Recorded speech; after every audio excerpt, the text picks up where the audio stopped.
वाराणसी शहर के घनी आबादी वाले और प्रमुख बाजार दालमंडी में सड़क चौड़ीकरण परियोजना के तहत प्रशासन ने आज बड़ी ध्वस्तीकरण की कार्यवाही शुरू कर दी है। नमस्कार, आप देख रहे हैं लाइव भारत न्यूज। मैं आपके साथ दीक्षा शुक्ला। काशी विश्वनाथ मंदिर की ओर से जाने वाले मार्ग को सुगम बनाने की महत्वाकांक्षी योजना के तहत अवैध कब्जों को हटाया जा रहा है। दालमंडी में अतिक्रमण हटाने की यह कार्यवाही आज सुबह भारी पुलिस बल की मौजूदगी में शुरू हुई। अधिकारियों ने नियमों का उल्लंघन कर किए गए निर्माणों पर सख्ती से कार्यवाही दिखाई है। इस दौरान एक फोटो स्टेट की दुकान पर प्रशासन का हथौड़ा चला और दुकान के अवैध रूप से बनाए गए हिस्से को ध्वस्त कर दिया गया। यह कार्यवाही दालमंडी में सड़क चौड़ीकरण के लिए चिन्हित किए गए 180 से अधिक मकानों और दुकानों पर होने वाले व्यापक ध्वस्तीकरण की दिशा में पहली बड़ी कार्यवाही बताई जा रही है। कार्यवाही के दौरान किसी भी अप्रिय स्थिति से निपटने के लिए क्षेत्र में भारी पुलिस बल की तैनाती की गई थी। पुलिस और प्रशासनिक अधिकारी मौके पर मौजूद रहे। ध्वस्तीकरण की कार्यवाही और क्षेत्र में तनावपूर्ण माहौल को देखते हुए दालमंडी की अधिकांश दुकानें बंद रहीं। व्यापारियों और स्थानीय निवासियों में इस कार्यवाही को लेकर गहरी चिंता है। प्रशासन का कहना है कि यह कार्यवाही काशी विश्वनाथ धाम के लिए एक नया और चौड़ा मार्ग बनाने के लिए आवश्यक है, जिससे भक्तों को सुविधा मिलेगी और क्षेत्र का व्यवस्थित विकास होगा। वहीं प्रभावित दुकानदारों और मकान मालिकों को नियमानुसार मुआवजा देने की प्रक्रिया भी चल रही है। देखिए हमारे संवाददाता ओम प्रकाश पटेल की रिपोर्ट।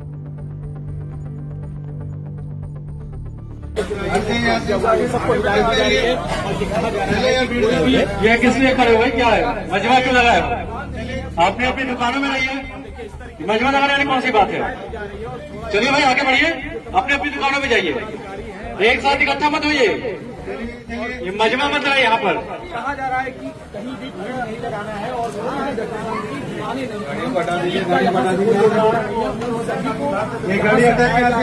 भीड़ है गाड़ियां हटा दीजिए रास्ते से।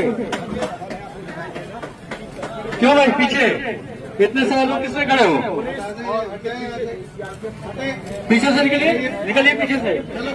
लोग जो है क्यों भाई? मेरा नाम शकील अहमद है। शकील जी, किस तरह की कार्रवाई आज हो रही है?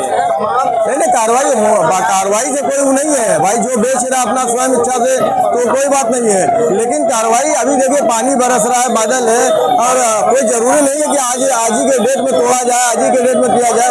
इसको बाद में भी किया जा सकता है, बहुत ऐसा नहीं है, बहुत आराम से किया जा सकता है।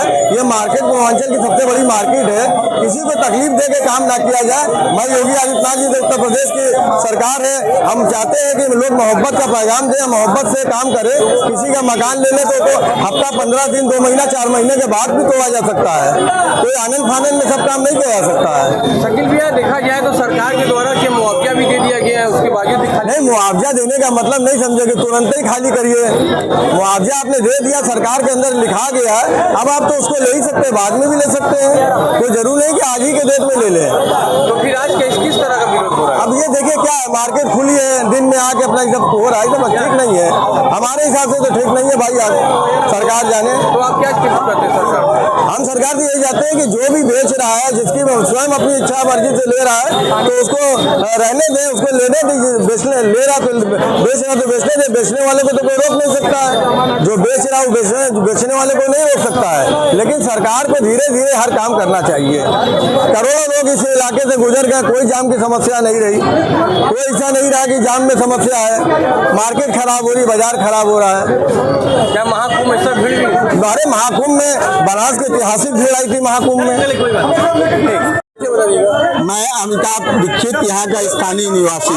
किस तरह अधिकारी के द्वारा यहाँ पे लपाई हो रही है? देखिए, वर्तमान समय में वाराणसी में इस चौक और गुदौलिया के क्षेत्र में जिस तरीके से यातायात की दुर्व्यवस्था फैली है, उसको देखते हुए जिस तरीके से संसार में परिवर्तन का नियम है और परिवर्तन ही इस सृष्टि का विधान है, इसी को देखते हुए, आने वाले समय को देखते हुए रास्तों को चौड़ीकरण का प्रारंभ किया गया है, जिससे तमाम लोग, कुछ लोग लाभ में होंगे, कुछ नुकसान में होंगे, कुछ प्लस में होंगे, कुछ माइनस में होंगे, लेकिन सृष्टि के नियमानुसार, परिवर्तन के नियमानुसार इन चीजों का होना जरूरी है ताकि लोग सुगमता पूर्वक आवागमन आ जा सके। एक हफ्ते का समय मांगा था कि यहाँ से सामान हम ले आके अपने घर पे पहुँचा दें, लेकिन एक भैया के यहाँ पर आके नहीं खाली कीजिए। समय देकर के आप लोगों को कितना नुकसान हुआ आपका? हमारा कम से कम 5-6 हज़ार का नुकसान हुआ खाली शीशे का। प्रशासन क्या कह रही है? प्रशासन कह रही खाली कीजिए, जैसे भी चाहे वैसे। आपको पहले से इन्फॉर्म था ये चीज? प्रशासन बताई? प्रशासन ने कहा तो प्रशासन आई थी, कल भी आई थी। कल ही हमने कहा था कि हम जो है कम से कम एक हफ्ते का समय दीजिए, सामान बहुत ज्यादा है, कोई झोला तो है नहीं लेके चल देंगे कहीं। इतना सामान है, 100 साल पुराना दुकान है, यहाँ पर है सामान रखा हुआ है, एक जगह से दूसरी जगह ट्रांसफर करना उसको है। तो रात का समय हम लोग रात में बुलाया था उसको कि रात में हम लोग टेम्पो बुलाएंगे, टेम्पो पर लदवाएंगे तो सामान ले जाएंगे।